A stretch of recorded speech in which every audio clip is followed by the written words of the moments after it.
Comme nous l'avait fait remarquer le président du bureau de vote, les partis politiques, toutes tendances confondues, n'envoient pas de témoins, à la grande surprise de certains responsables politiques. Ça, c'est à Kinshasa, ça? Oui, oui, oui. On en vient. On en vient. On vient d'un centre, c'était celui du Sud, et on a constaté qu'il n'y avait pas d'observateur du UDPS. Eh bien,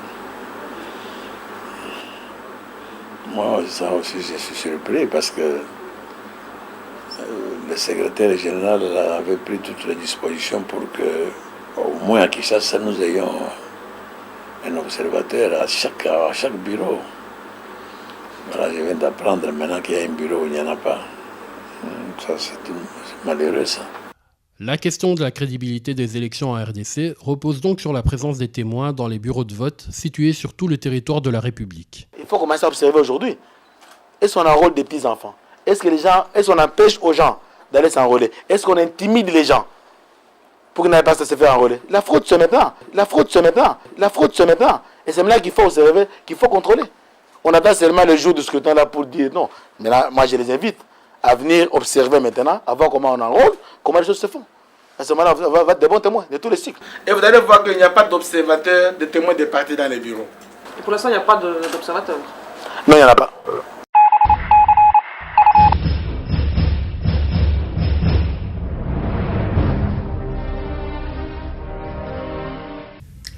Bon maman batata bandeko partout bozali mbote. Lelo nazana esengo ya komona ba parti politique oyo ba décider ko kende ba élection balandi mateya ya Cyprien Wich. Nalobaki na bino, seuls les témoins peuvent crédibiliser les élections en RDC. Machine à voter. Et ça, machine à voter, et ça, imprimante des bulletins de vote. Les dépouillements, Emmanuel. Jour mosusu, toko expliquer bino. Ndenge bino moko bozo tanga lettre à secrétaire général et à IDPS, Jean-Marc Kabound, asengi na ba militant ya IDPS, baluka, ba témoin. Au moins 3 témoins par bureau de vote. Makamboyo. Et ça n'a filmé na bisote. L'air, to pese la kibino, filmé au na mois de mars. Tilelo, na mois de novembre, au moins 8 mois de sensibilisation. Bobanegara kofinga biso. Kofinga wechi. Nasuka. Bolanda kangai. Yango lelo na koyebisa bandeko na ngai nyoso oya poto. Oya génération na ngai ya ba 60-50 soki tosali attention te tokosukisa ba jour na biso na ba maison de repos awa na poto. Soki tozolanda aveuglement ba mouvement oyo ya opposition, ya majorité, ya résistance, ya combat. Ba maman batata bandeko tokosukisa ba jour na biso na ba maison de repos awa na poto. Ou bien tokobandako kufa na bandako yo moko baye koyeba liwa na yo 2 jours, 4 jours, 1 semaine après. Soki par exemple oza na 45 ans ou 40 ans, 50 ans, 60 ans, plus 15 ans, oza na 40 ans, oza na 55 ans. Pension na Congo ezalaka na 60 ans. Okozonga na 55 ans, osali 5 ans, ok pension. Yango ba mama batata bandeko. Étape oyo tozali, eza étape moko munene. Na kosenga bandeko na ngai nyonso. To raisonner. Surtout bato ya génération na ngai oya ba 60 na génération ya 50. Soki tosali attention te tokosukisa ba jour na biso na ba maison de repos. Lelo nakoya lisusu na filme na nga ya koyebisa bino ke machine à voter eza machine à tricher te, eza imprimante de bulletin de vote. Bato oyo bavotaki na bacommunal awa na Bruxelles, il y avait 2 machines. Machine ya liboso oye ovote papier ebimi. Papier wana oke ko introduire na machine ya mibale. Machine ya mibale emeli papier wana ebandi ko calculer. Na ba 19h tozwaki ba résultat. Mais machine oya Congo eza kaka moko. Au voter les 3. Au lieu ya kotia na deuxième machine, oti na urne. Urne wana nde na pourquoi ba témoin babandi ko compter manuellement comme en 2006 et 2011. C'est ce que batuna biso ya opposition bazolakisa bino te. Toza na système ya Saint Thomas au lobby opesi image. Bapesa biso image ya machine à voter. Comment machine à voter zo calculer? Ba prouver biso en image que dépouillement est comme ça la manualité. Comme toza kaka na système ya Saint Thomas au lobby opesi image, ba maman batata bandeko bolanda film ya Cyprien Witch.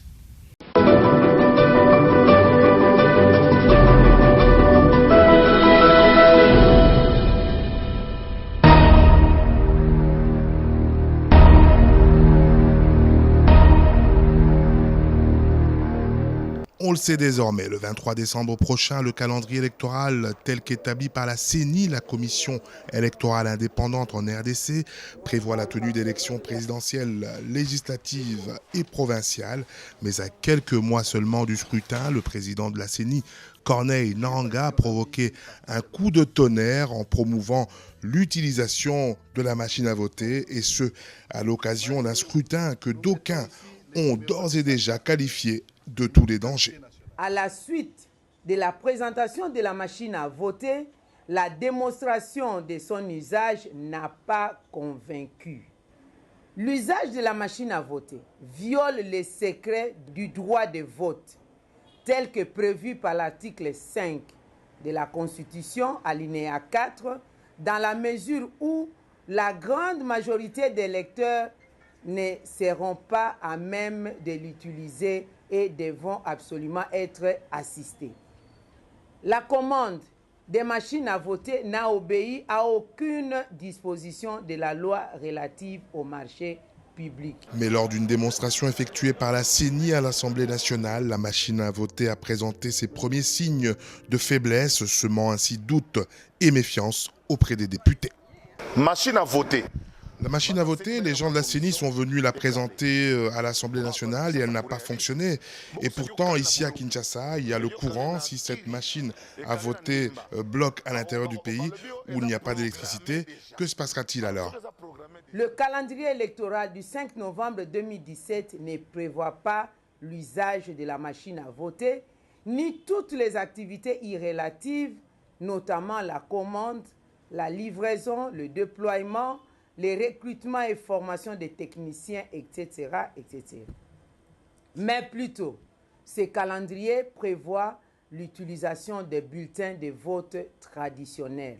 Selon la CENI, les avantages de cette machine à voter sont multiples. Celle-ci permettrait, entre autres, de réduire le coût de ces élections, de fiabiliser davantage les résultats du vote et de gagner du temps dans la transmission des données. Le rôle de la machine s'arrête à cette... C'est pour dire, parce que ça sera dans un isoloir, la machine doit dire ça pour que nous sachions de l'autre côté. Écrit bourrage papier, veuillez retirer le papier, puis toucher sur le bouton qu'on fait. Non, non, c'est la maman là va faire ça au village. Non, non, ce n'est pas la maman. Ça, ce n'est pas son problème. Il a déjà son bulletin. Il a déjà son... C'est juste que non, il a retiré ça avant. Alors, il tire son papier, son bulletin qui est là, avec la photo et son choix. Il vérifie même. Le comble que quand c'est déjà imprimé, il ne peut plus voter pour la deuxième fois. Oui, parce qu'il devait vérifier à chaque fois que la photo apparaissait. Il faut s'assurer que... lui a affiché. Oui. Partez avec. Alors, il prend les bulletins. Il prend les bulletins. Il prend les bulletins, il met dans l'urne. Et c'est ça son vote. Il va prendre de l'encre indélébile, il sort. L'utilisation de cette machine à voter n'est certainement pas aussi rentable et bon marché que le prétendent ses partisans. En effet, les opposants à cette nouveauté technologique relèvent que ces machines à voter peuvent être le jour du scrutin l'objet de pannes et donc d'interventions techniques pouvant perturber le processus et au final s'avérer plus qu'onéreuses. Ils affirment également que l'acquisition de groupes électrogènes s'impose pour chaque bureau de vote et ce afin non seulement de charger les batteries de ces machines mais aussi afin de pallier à de probables défaillances d'électricité, un phénomène devenu en République démocratique du Congo plus que monnaie courante. Par ailleurs, quel que soit le moyen de vote utilisé pour ces élections du 23 décembre, qu'il soit papier ou à travers la machine à voter, une chose est sûre, la présence accrue de témoins reste plus que jamais cruciale, ainsi qu'un précieux allié pour la tenue d'un scrutin démocratique, transparent et apaisé.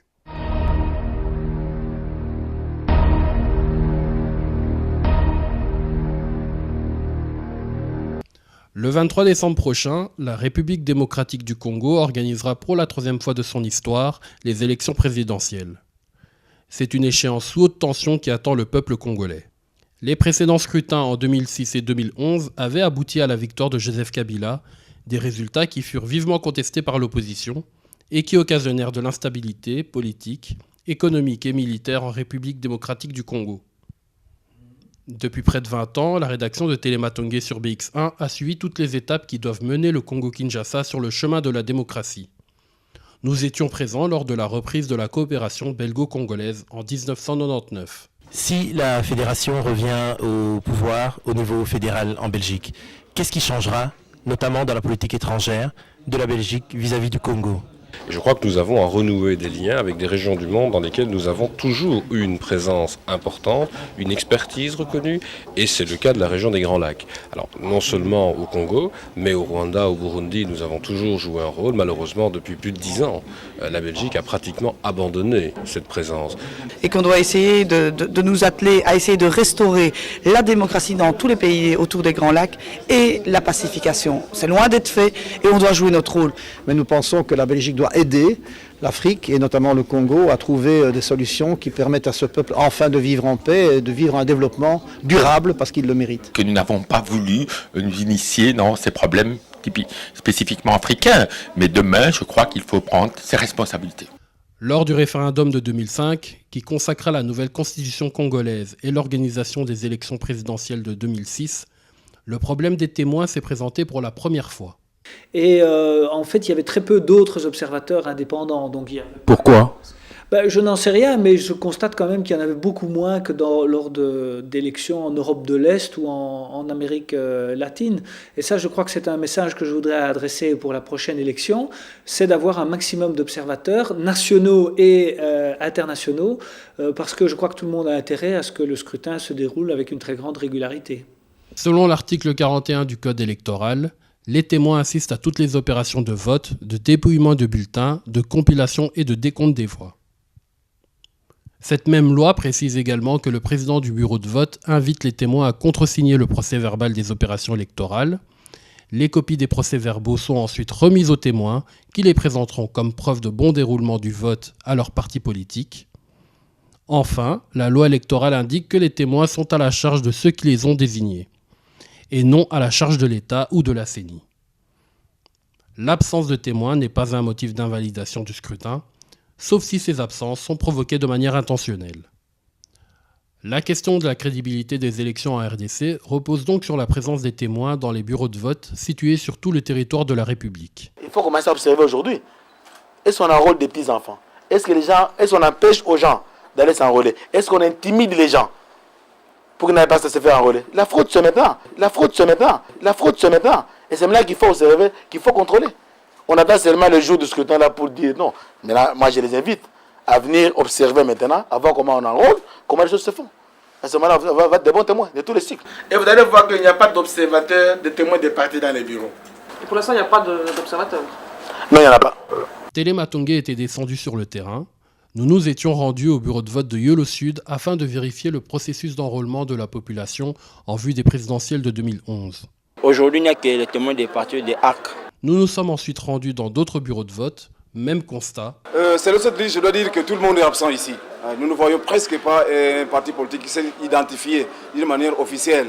Mais nous avons des organismes qui passent de temps en temps, 1 ou 2 personnes par semaine, en fait, si je dois le dire dans ce sens-là. Donc l'engouement n'est pas, dans mon sens, en rapport avec les partis politiques.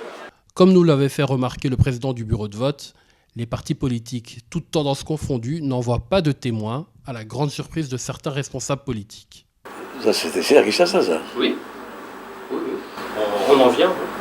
On vient d'un centre, c'était celui du Sud.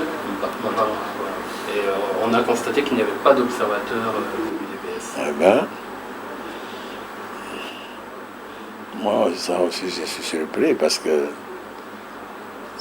le secrétaire général avait pris toutes les dispositions pour que, au moins à Kinshasa, nous ayons un observateur à chaque bureau. Voilà, je viens d'apprendre maintenant qu'il y a un bureau où il n'y en a pas. Ça, c'est malheureux, ça. La loi électorale demande aux partis d'envoyer des témoins vérifier l'enrôlement de la population en vue de la constitution d'un fichier électoral. Les partis politiques manquant de moyens se retournent vers l'État et la CENI pour réclamer un meilleur contrôle de l'enrôlement. Cette situation ubuesque est à l'origine des dissensions concernant le fichier électoral entre l'État, la CENI et les partis d'opposition. Mais on nous a dit aussi, donc, par d'autres observateurs, qu'il y avait aussi très peu de représentants politiques qui figuraient dans les bureaux de vote. Pourquoi ? Effectivement, hein, donc il y avait quelques observateurs. Par contre, les partis politiques congolais avaient envoyé peu de représentants. Alors ça, c'est un peu inquiétant et c'est pour ça que je crois que la prochaine fois, on a intérêt à avoir un maximum d'observateurs parce qu'évidemment, cette fois-ci, il s'agissait de dire oui ou non à une constitution. La prochaine fois, il s'agira d'élire des députés et des sénateurs et donc les enjeux politiques pour le Congo, évidemment, seront beaucoup plus grands. Donc ce n'est pas parce que cette fois-ci tout s'est très très bien déroulé que la prochaine fois il n'y aura pas éventuellement des risques de fraude ou de manipulation, puisque la prochaine fois directement tous les candidats auront un intérêt direct dans l'élection, ce qui n'était pas le cas cette fois-ci. Donc je crois que c'est très important d'avoir un dispositif d'observation, pas seulement d'observateurs internationaux, mais aussi et surtout d'observateurs nationaux. Lors des élections présidentielles et législatives de 2011, M. Vital Kamerhe, président du parti UNC, avait voté à l'Académie des Beaux-Arts de Kinshasa. Mais aucun témoin des partis politiques n'était présent ce jour-là pour attester du bon déroulement du vote. Dans cette salle, des témoins représentant des candidats présidents. Non.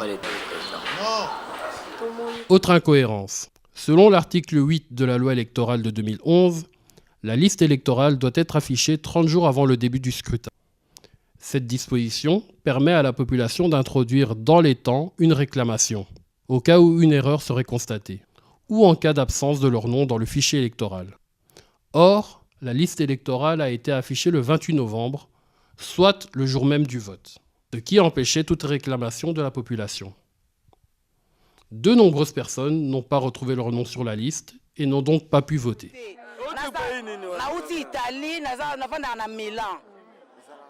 J'habite en Italie, je viens de Milan, j'ai été enregistré ici, mais mon nom n'apparaît nulle part et je ne sais pas si je pourrais voter.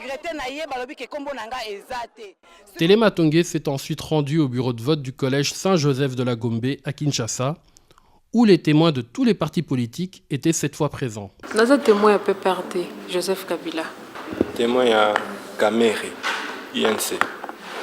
Témoin à Maman Jolie Kenda, MCR. Les observatrices à PCD à Katikalanga. Moi, PPRD. Il y a UDP, c'est une Sekedi. Selon l'article 63 de la loi électorale, le président du bureau de dépouillement ouvre l'urne devant les membres du bureau en présence des témoins, des observateurs ainsi que des journalistes et des 5 électeurs désignés. Il prend chaque bulletin, le donne à un assesseur qui le lit à haute voix sous le regard des témoins et le classe selon les catégories suivantes. 1. Bulletin valable. 2. Bulletin nul. À partir de là, tout s'est passé conformément à la loi et à la satisfaction de tous les témoins. Le comptage est fini. Nous sommes tous d'accord qu'il y a eu 90 bulletins de vote exprimés pour les législatives. Le président du bureau de vote classe les bulletins valables et calcule le total des voix obtenues par chaque candidat. Puis, dans l'article 68, il est stipulé qu'aussitôt le dépouillement terminé, la fiche des résultats est signée par tous les membres du bureau de dépouillement et par les témoins qui en reçoivent une copie. Alors, qui représente, celui qui représente l'UDPS? L'UDPS, c'est toi. Ok, bon, tu vas. Le résultat est immédiatement rendu public et affiché devant le bureau de dépouillement, suivant les modalités arrêtées par la CENI. Qu'est-ce que tu viens faire ici? Je suis venu vérifier les résultats. Et tu as vu? Quel est son nom? Maman Kisombe Ngonda Hortense. Maman Kisombe Ngonda Hortense. Ici, combien de voix a-t-elle obtenu? Elle n'a obtenu qu'une seule voix ici et je vais voir le score qu'elle a obtenu dans d'autres bureaux. C'est la première fois qu'on participe. Moi, c'est ma première fois ici comme témoin dans des élections. En ce qui me concerne, je ne pense pas qu'il puisse y avoir fraude au niveau des bureaux de vote, notamment dans les bureaux de vote où j'étais.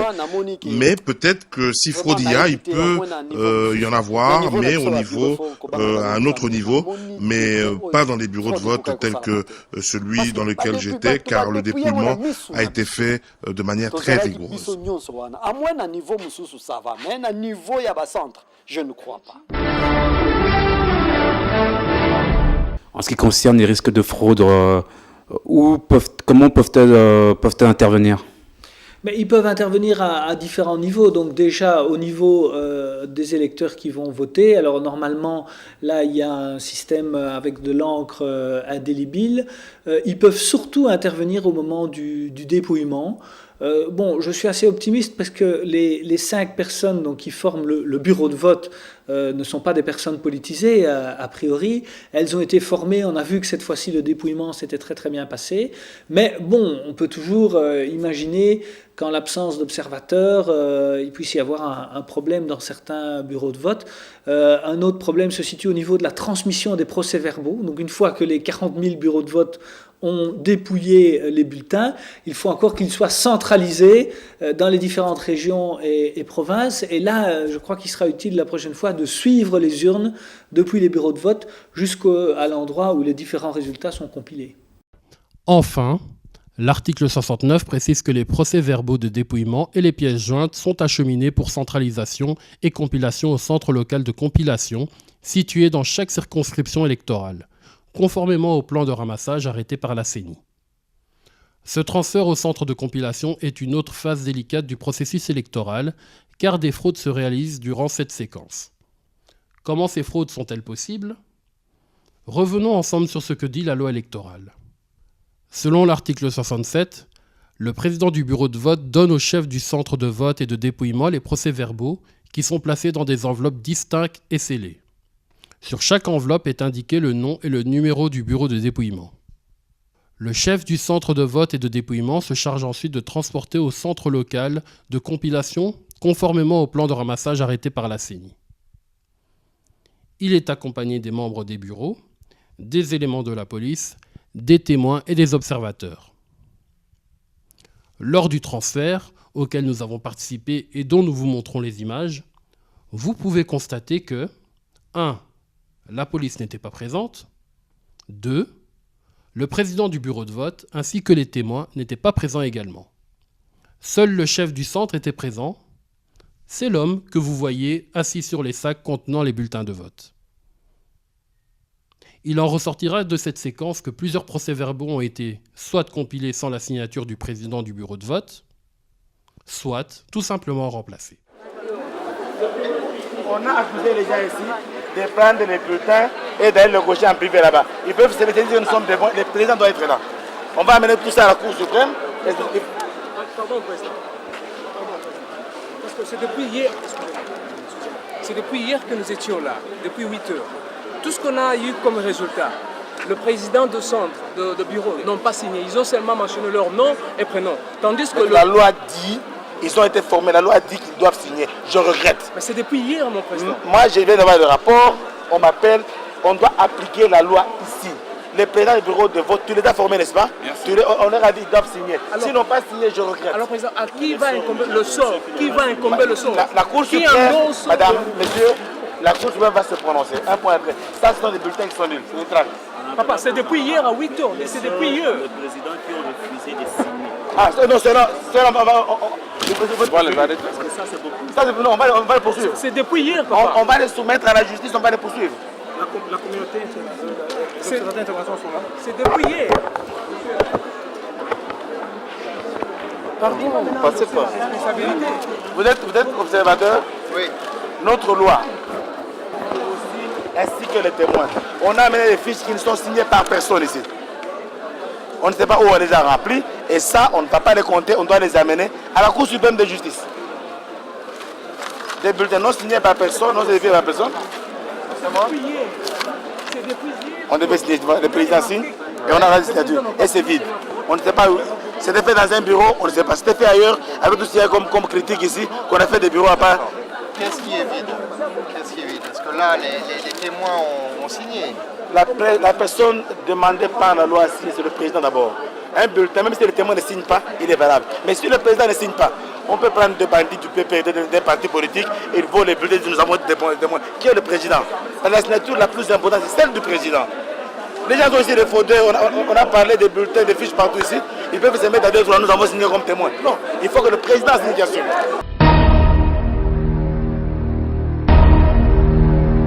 Après le départ du président de la CENI, la fraude s'est intensifiée, et cela sous toutes ses formes. Et le témoin du candidat de la majorité présidentielle, Joseph Kabila Kabange, s'est exprimé à notre micro et nous a présenté ses préoccupations.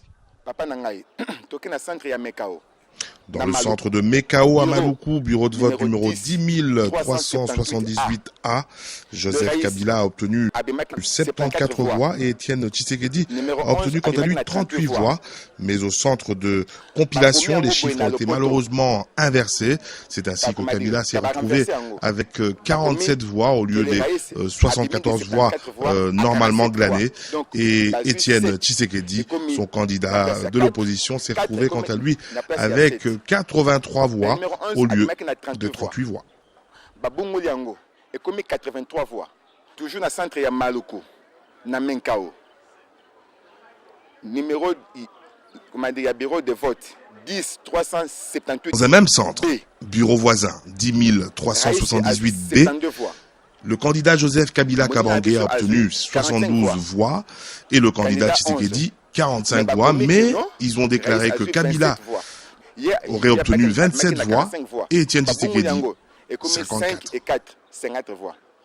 Dans le même centre de compilation, un témoin issu quant à lui des rangs de l'UDPS a aussi constaté des irrégularités au détriment de son candidat. Bazui na fiche ya résultat, ba commis candidat na biso 169. Sur la fiche des résultats, on a écrit 169, mais lorsque nous vérifions sur le PV, on a écrit en chiffre 196, c'est-à-dire 196. La personne responsable du bureau de compilation nous a alors conseillé de consulter le procès-verbal. C'est ce que nous avons fait et nous avons observé que sur le PV, il était indiqué 196 et c'est ce résultat qui a été retenu. Une fois n'est pas coutume, les représentants des différents partis politiques se sont accordés et ont à la quasi-unanimité pointé du doigt la CENI, n'hésitant pas au passage à dénoncer non seulement son amateurisme, mais aussi son manque flagrant de formation face à des enjeux citoyens d'une telle envergure. Je suis témoin de Joseph Kabila Kabange. Mon problème se situe au niveau de la CENI. Quand elle forme des gens, elle doit réellement insister sur la formation citoyenne et non prendre des illettrés et les abandonner à leur propre sort.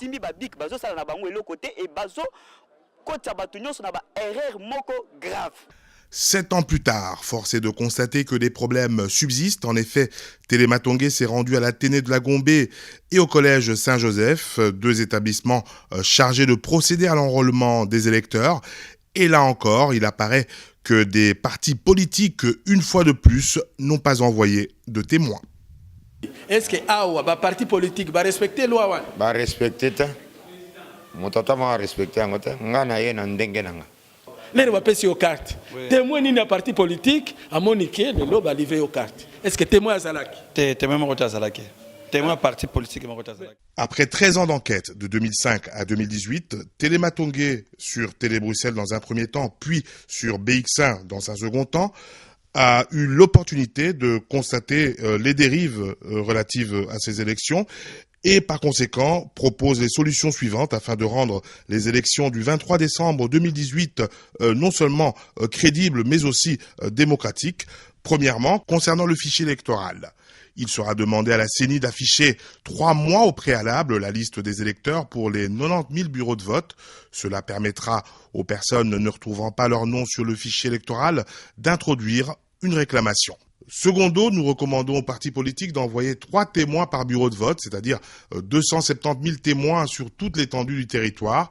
Ces témoins devant avoir une formation citoyenne appropriée et auront pour mission de ramener les 90 000 copies des procès-verbaux qui permettront de créer un centre de compilation citoyen, contribuant ainsi à réduire les risques de fraude et disposer d'éventuelles preuves au cas où une action en justice devait être introduite. Et enfin, ce documentaire servira à sensibiliser le peuple congolais, l'État congolais, la CENI, l'Église catholique, la MONUSCO et la communauté internationale, cela afin de garantir des élections crédibles, apaisées et démocratiques.